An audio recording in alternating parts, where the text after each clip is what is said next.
हम थे कराची में। तो एक बार अनाया सही हैदराबाद में मेरा और फैमिली का जाना हुआ, कुछ मैरिज थी। तो जब वहाँ गए तो हैदराबाद में बहुत धूम मची हुई थी सत्संग की चर्चा। सारे हैदराबाद में ये सत्संग की चर्चा बहुत थी। हर एक कहता था ये सत्संग बड़ा अच्छा है, जो जाता है बड़ी शांति मिलती है, जो जाता है उनको साक्षात्कार होता है। तो एक बार चल के देखे तो सही। हमको कराची वाले कहते थे, तो वो कहते थे कराची वाले आप आए हैं तो आप जरूर ये सत्संग एक बार देखो। तो मेरी मामी मेरे को लेके गई उस सत्संग में। तो पहले दिन मैं जब सत्संग में गई तो मैंने क्या देखा, इतना यानी पीस बाबा बैठा था और सत्संग लगा हुआ था। बाबा ओम की धुनी कह रहा था। तो केवल ओम की धुनी सुनते ही मैं शरीर से अशरीरी हो गई और मुझे कुछ पता ही नहीं लगा। सत्संग बाबा ने पीछे किया। सत्संग करने के बाद सारी सभा उठ करके चली गई और मैं वहां ही बैठी रही। तो जब मैं वहां ही बैठी रही तो हमारे जो साथ आए थे वो डर गए। तो इसको पता नहीं क्या हुआ है, पहले तो आती नहीं थी और अब उठती नहीं है। उन्होंने जाके बाबा को बताया, बाबा ये तो उठती नहीं है, इसको क्या हो गया है। तो बाबा मेरे सामने आया और बाबा ने मेरे सिर पर हाथ रख के कहा, बेटी बेटी बेटी। तो मैं वो आवाज ऐसी सुन रही थी जैसे कोई आकाश से आवाज आ रहा है। मैंने नहीं समझा मेरे सन्मुख कोई है। फिर बाबा ने मेरे को जोर से बुलाया और मेरी आंख खुली और यूं ही मुझे मेरी आंख खुली, मैंने न चाहते हुए न पहचानते हुए बाबा को कहा, बाबा। तो बाबा ने कहा, बेटी। बस उसी टाइम ही मेरा और उनका ऐसा वो संबंध हो गया जैसे मैंने समझा कि मैंने अपना खोया बाप पाया है। क्योंकि मैं थोड़े समय पहले मेरा बाप ने शरीर छोड़ा था। तो मेरे आंसू नहीं ठहरते थे। जब किसी को मैं देखती थी अपने बाप के साथ तो मैं वो सहन नहीं कर सकती थी। मेरा बाप कहाँ, मैं अपने बाप से तो कैसे जाएंगी।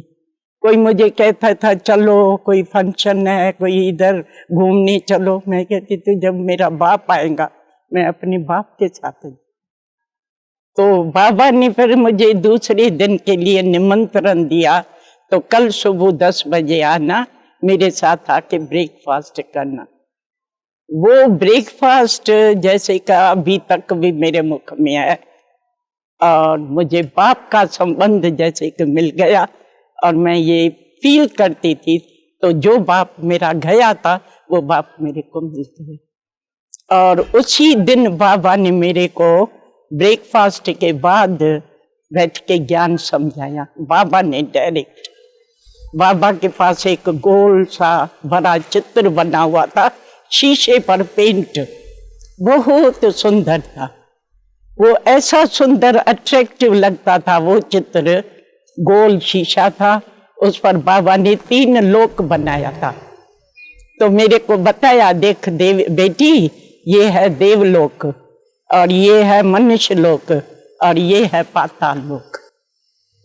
तो देवलोक में देवताओं को दिखाया हुआ था और मनुष्य लोक में दिखाया हुआ था अर्जुन और कृष्ण को, वो उनको ज्ञान दे रहा है। और पाताल लोक में दिखाया था बिच्छू, टिंडन और जानवर ऐसे। तो कहा देखो ये मनुष्य लोक है ना, ये कृष्ण ज्ञान दे रहा है, कर्मों का ज्ञान दे रहा है। तो अगर तुम अच्छे कर्म करेंगे तो इस देवलोक में चले जाएंगी और ऐसा जाके बनेंगी, और अगर बुरे कर्म करेंगे तो तुम इस में चले जाएंगे। तो वो देखते ही मैंने कहा नहीं बाबा, मैं इधर नहीं जाएंगी, मैं इधर जाएंगी। बस फिर मेरा ज्ञान का सिलसिला शुरू हो गया। और वो संबंध जो है, बल हम कराची में गए वापस, परंतु बाबा का संबंध हमारा डेली रहा। बाबा का पत्र रोज आता था।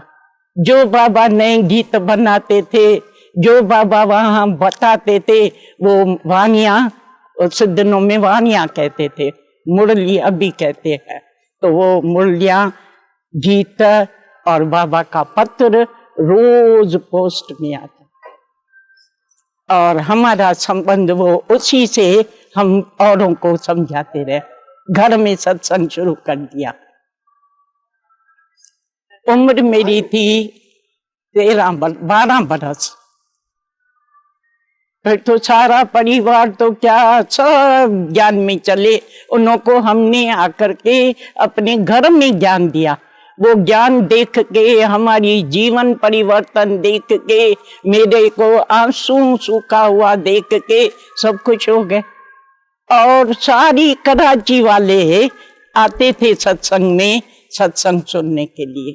शुरू में तो सब चले, जो भी थे। मेरा बाप नहीं था, माँ थी, 3 बहनें थी, उनके गए वो जीजा थे, सब चले। हमने बाबा को कराची में निमंत्रण दिया अपने घर में। तो बाबा कश्मीर में गया था। बाबा ने कहा मैं कश्मीर से लौटूंगा तो आपके घर में आऊंगा। तो बाबा, मम्मा, बाबा की वाइफ, ये रिजो शांतामणि का बाप, माँ, सब हमारे घर में आ गए। और वो 1 सप्ताह बाबा रहे। बाबा को कराची शहर देखते ही बड़ा अच्छा लगा। और बाबा ने कहा रोज बाबा घूमने चलता था क्लिफ्टन पर। वहां खेलते थे, घूमते थे बाबा के साथ। और बाबा ने वहां ही एक बस खरीद कर ली, जिस बस में रोज घूमते थे। 8 दिन में जैसे कराची में वही धूम मच गई जो हैदराबाद में थी सत्संग की। तो बड़ी शांति मिलती है, बड़ा सुख मिलता है, बड़ा साक्षात्कार होता है। वो कराची में भी ऐसे होने लगा।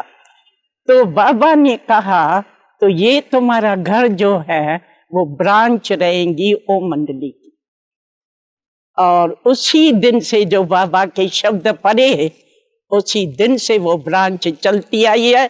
अभी भी पाकिस्तान से ट्रांसफर करके बॉम्बे में आई है, तो बॉम्बे में वो ब्रांच चल रही है सत्संग।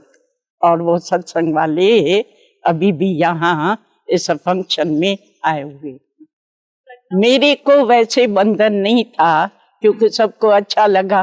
परंतु जब हैदराबाद की हिस्ट्री सुनते थे, अखबारें पढ़ते थे, तो उन्होंने कहा यहाँ भी वही हाल हो जाएगा। तो उन्होंने मना करना शुरू किया, परंतु हम फिर भी मना नहीं हुए। हमारे पास बाबा ने जो मकान लिया कराची में, बाबा जब भी वहाँ हैदराबाद में गमसान होता था तो बाबा कराची में आ जाता था। तो एक दिन मैं जब भी बाबा के पास गई तो बाबा ने सारी हैदराबाद की हिस्ट्री बताई। तो वहाँ कैसे पिकेटिंग हो रही है, वैसे करते हैं। अब आप लोगों का पता पड़ेगा तो आप क्या करते हैं। अगर होंगे तुम बकरियां तो खटिया के नीचे चले जाएंगे, अगर होंगी शेरनियां तो आप चले जाएंगे मैदान में। तो एक दिन मैं स्कूल से बाहर निकली और मैं गई ऑलराउंडर में, जो मेरी लौकिक बहन है, उसके घर में। तो उसने कहा तो रुक्मणी ये क्या, हमारे इतने बड़े सत्संग से कोई भी मैदान में नहीं जाएगा, सारा बकरियों का झुंड सिद्ध हो जाएगा, इसलिए तुमको जाना चाहिए। मैंने कहा मैं कैसे जाएंगी, मैं तो स्कूल से निकली हूँ, घर में कोई पता नहीं है, मैं कैसे जाएंगी। उसने कहा कोई परवाह नहीं है, ये टाइम है और यही बिगल बजा है, तेरे को जाना चाहिए। उसने, मेरे को पास पैसा भी नहीं था, उसने अपने तरफ से मुझे टिकट के पैसे दिया। मैंने एक दूसरी बहन को पकड़ा जो भी अभी बॉम्बे में है, वडाला में। हम दोनों निकल गए, टैक्सी किया स्टेशन के लिए, तो ट्रेन छूट गई वहां से, सिटी से। तो हमने कहा अब तो ट्रेन चली गई है, अब तो वापस जाते हैं। तो टैक्सी वाले ने कहा कैंट में आपको मिल जाएंगी, चलो मैं आपको कैंट में पहुंचाता हूँ। मैंने कहा भाई जब भी तुम मुझे गाड़ी में बिठाएंगे फिर मैं तेरे को टैक्सी भाड़ा दूंगी। कहा भले। उसने मुझे टिकट लेके दी, उसने मुझे वो गाड़ी में बिठाया, फिर मैं बैठ गई। परंतु हमारे को कभी अनुभव नहीं था, कभी हम अकेले निकले नहीं थे। तो गाड़ी में बैठे हैं तो सब पहचान रहे थे, सब कहे हाँ ये फलाने घर की है, ये दो अकेली कैसे जा रही है, आपस में चू चू चू चू करे। मैं फिर थोड़ा अक्सर नीचे करके बैठूं तो कोई नहीं देखे, डर था, अकेले थे। तो हुआ क्या, चलते चलते गाड़ी ये खराब हो गई, रुक गई। 2 घंटा गाड़ी लेट हो गई। जो मुझे वहां 7-8 बजे पहुंचना था वो मैं रात्रि को 1 बजे पहुंची। और मुझे कोई पता ही नहीं था नव विद्यालय कहाँ है, ओम निवास कहाँ है। मैंने टांगे वाले को कहा तो भैया मुझे नव विद्यालय के पास में जो ओम निवास है उधर मुझे पहुंचना है 1 बजे रात को। हम 2 अकेली कन्याएं छोटी सी, और चढ़ कर चले गए। तो गए तो दरवाजा जाके खटकाया, सब सोए पड़े थे। तो ये शांतामणि की माँ थी, सती भाभी उसको कहते थे, उसने दरवाजा खोला, कहा कौन है। मैंने कहा हम कराची वाले आए। तो कराची वाले का सुन करके उन्होंने जरूर दरवाजा खोला, कहा पिकेटिंग के लिए आए हैं। हमने कहा हाँ बाबा ने हमको भेजा है, हम कल पिकेटिंग में खड़े होंगे तो इसलिए आए हैं। तो रात को तो सब सोए पड़े थे, मम्मा भी सोई पड़ी थी, तो किसी को पता नहीं था, खाली सती भाभी को। अब सुबह को 4 बजे उठ के हम सब मैदान में चले गए, बगीचे में जाते थे और सभी छोटे छोटे बच्चे और हम सब वो गए बगीचे में मामा सहित। फिर जब भी बगीचे से लौटते थे ना तो वहाँ सारे सब जो बड़े बड़े होते थे एनजीओ मंडली के, वो सब खड़े होते थे और वो दरवाजे रोक के खड़े रहते थे, अंदर नहीं जाना है, सब जाओ वापस अपने घरों में, जाओ वापस अपने घरों में। तो वो दिन क्या था, 4 बजे के हम निकले हुए, 12 बज गया, कोई भी ना वो जावे ना हम। तो वही में उसी पिकेटिंग के बीच में हमारे लौकिक घर से डबल टेलीग्राम आ गई ओम राधे के नाम से। तो ये 2 हमारे घर से गायब है, क्या वो आपके पास है क्या? तो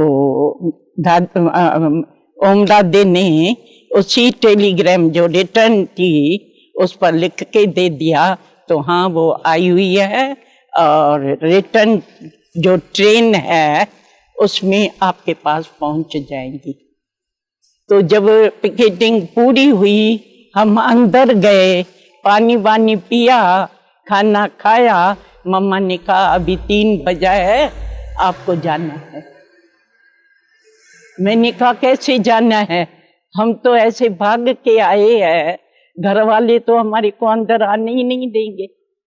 कहा नहीं, तुम्हारे घर वाले से टेलीग्राम आई हुई है और उनको मैंने अपने हाथ से लिख के भेजा है, तो मैं इन्हों को वापस भेज दूंगी, इसलिए आपको हर हालत में जाना पड़ेगा। मैंने कहा अगर जाएंगी तो मेरा तो जिंदा मेरे को रखेंगे नहीं, वो तो मेरा शरीर काट देंगे, कहाँ जाएंगे, तो मैं तो नहीं जानी चाहती। लेकिन मम्मा ने कहा नहीं, क्योंकि अभी बहुत घमसान है, आप लोगों को जाना पड़ेगा। तो मम्मा की आज्ञा को मान करके हम ट्रेन में तो बैठे, लेकिन हमारे को जिस स्टेशन पर उतरना था ना सिटी में, मैं सिटी में नहीं उतरी, मैं कैंट में चली गई। तो वो लोग जब भी गए स्टेशन पर, उन्होंने हमको नहीं देखा तो घर में घमसान करने लगा। तो देखा ये ओम मंडली वाले झूठे हैं ना, झूठे वायदे करते हैं ना, जो बोलते हैं वो झूठ। हमको लिखा तो ये आ रहे हैं और वो भेजा ही नहीं। और हम जब भी चले गए कैंट में उतर करके, हम सीधे चले गए बाबा के पास और बाबा को जाके ये हिस्ट्री बताई। बाबा आपने कहा शेरनिया मैदान में जाओ। अब मैदान में गए तो अब मम्मा ने फिर वापस भेज दिया है। हम वापस घरों में कैसे जाएंगे, घर में हमारे को घुसने कैसे देंगे। तो कहा, बाबा ने कहा नहीं बच्चे, ये जानना पड़ेगा क्योंकि इस समय वातावरण बहुत गर्म है, आपको हर हालत में जाना पड़ेगा। फिर बाबा की आज्ञा को कैसे वो करे। हम घर तो गए, लेकिन मैंने उनको भी कह दिया तू घर में जाओ तो सीधी जाके सो जाना बिस्तरे में, मैं भी जाके सीधी बिस्तरे में सो जाएंगी, कोई भी बात करे कुछ नहीं बताना, शांत में रहना। तो ऐसे ही किया। वो इतना गर्म क्या हुआ, क्यों गए, कैसे गए, जितना उनको गुस्सा गर्म होना था वो गर्म होते गए, हम शांत में सोए रहे। जब भी वो बोल बोल करके थक गए और चले गए, मेरी माँ मेरे पास खाना लेके आई। अच्छा भला उठ, भला खाना तो खा। मैं चुप, न खाया न पिया और सो गई। दूसरे दिन वो किया तो फिर शांत, थोड़ी ठंडाई हुई, फिर ऐसे करके ठंडा हो गया। लेकिन जो घर वाले दूसरे मेरे मामे वगैरह थे, उनको ये भय बैठ गया। तो अब ये जो है ना, वो अपने हमारे सारे घर को उजाड़ेंगी। तो ये तो जैसे एक प्लेग का कीड़ा हो गया जो सारे घर में फैलेगा। इसलिए इस एक कीड़े को करो बंद, ताकि ये घर तो न उजड़े। उस दिन इन्होंने कह दिया, अगर तुम्हारे को जाना है तो फिर तेरे को इधर नहीं आना है सत्संग में, तू अपने घर में रहो। मैंने कहा ठीक है, मैं अपने घर में रहती हूँ। तो मेरी नानी थी, बड़ी बूढ़ी थी, वृद्ध थी, मैं न जाऊं तो वो बीमार हो गई। बीमार हो गई तो मेरे मामी आ गई, तो चलो उनका सांस नहीं निकलता है, तुम चलो। मैंने कहा अब मैं तो प्लेग का कीड़ा बन गई, अब मैं तुम्हारे घर में कैसे आएंगी। मेरी नानी मर गई परंतु मैं उनके घर में नहीं गई। और मुझे मौज लगी, जो मैं चलती, रोज चले जाती थी सत्संग में बाबा के पास, रोज जाती थी स्कूल में और बाबा के पास चले जाती। तो मुझे तो मौज हो गई। हाँ, बाबा का बड़ा एक अच्छा तरीका था, कुछ भी होता था बाबा को मालूम पड़ता था, न्यूज मिलती थी, तो आज ये हुआ, आज वो हुआ, आज ये। परंतु बाबा उसी टाइम कुछ नहीं कहते थे। रात्रि का जो क्लास होता था ना, उस क्लास में बाबा कहते थे कोई से कोई ऐसी गलती हुई है जो ज्ञान के विरुद्ध है, वाचा से या कर्मणा से या मनसा से, जो किसी से भूल हुई है तो हाथ खड़ा कर। तो उस सभा के बीच में बाबा हाथ खड़ा कराते थे।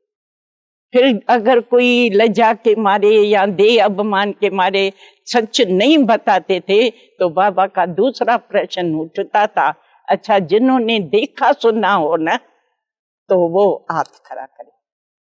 तो संगठन में देखने सुनने वाले तो होंगे ना, तो वो जब भी हाथ खड़ा करके और वो बताते थे तो बाबा मैंने देखा, इन्हों का आपस में थोड़ा तीखा आवाज था, मैंने देखा इसकी ये गलती थी, तो नेचुरल दे अब मान तो उतरा और ईश्वर नीचे होगा ना।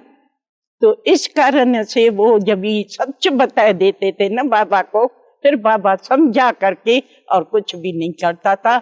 इससे हमारी जो गलतियां ऐसे बाबा प्यार से समझाते थे जो फिर हमारे से वो गलतियां नहीं होती। इस नमूने बाबा ने संगठन में रहते भी और प्यार से रखा।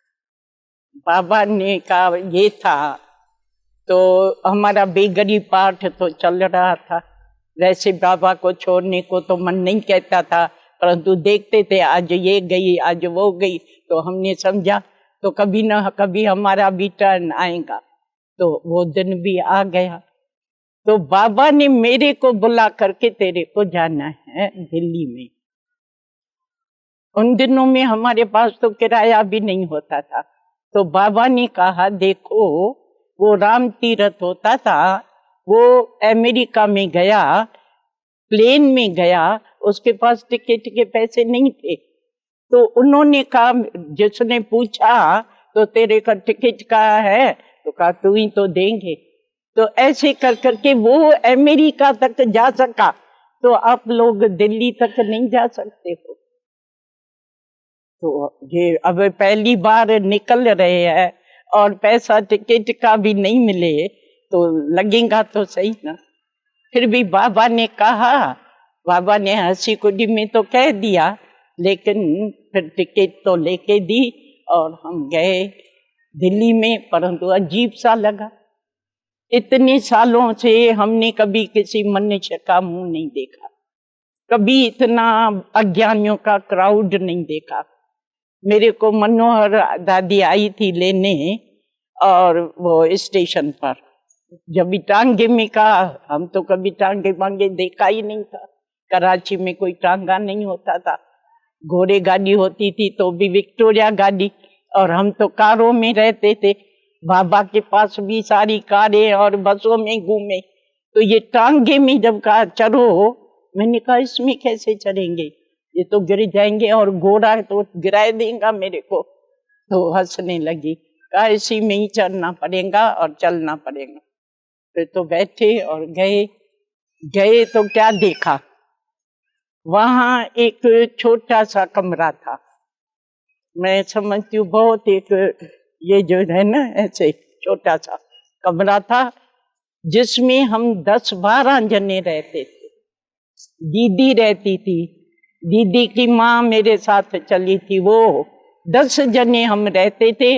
वो ही कमरा क्लासरूम भी था, वो ही कमरा जिज्ञासु को समझाने के लिए भी था, वो ही कमरा रात को बेडरूम भी बनती थी।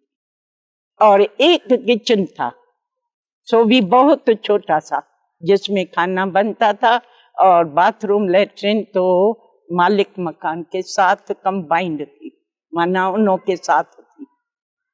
तो वो दिन में क्या करते थे, वो जिस पर सोते थे ना, वो बिछा के एक गद्दी बना देते थे, उस पर बैठ के क्लास कराते थे, कोर्स कराते थे, किसी को समझाते थे। रात को वो सब बिछा के और सो जाते थे। वो हमारी इतनी साइज का बाबा ने बना के दी थी, जैसे वो बनाते हैं ना अर्थी का साइज, तो अर्थी के साइज जितना, जिसको बाबा कहते था टिपफुटी, सोने की टिपफुटी 3 फुट चौड़ी 6 फुट लंबी, उस पर हम सोते। तो ऐसे ही हम रहे और बड़ा अच्छा प्यार से रहे, और खाना पीना तो कुछ होता ही नहीं था। कभी एक पाव आलू का, बाकी सब पानी, उसमें खाली नमक और मिर्च, घी वगैरह होता ही नहीं था, और फुल्का सूखा खाते थे। ये हमारा खाना। संबंधी बाप का जो शुरू में पहले दिन मिला ना, तो मैं महसूस बाप के रूप में करती थी। फिर भले बाबा ने कहा सर्व संबंधी है, ये है, और ऐसी भाषणा भी दी, खेलते भी थे, सब कुछ सखा के रूप में बाबा ने खेल भी मेरे से किया है, और सब संबंधों का अनुभव बराबर कराया है। परंतु मुख्य संबंध जो मेरे हृदय में समाया हुआ था, वो पहले दिन वाला बाप।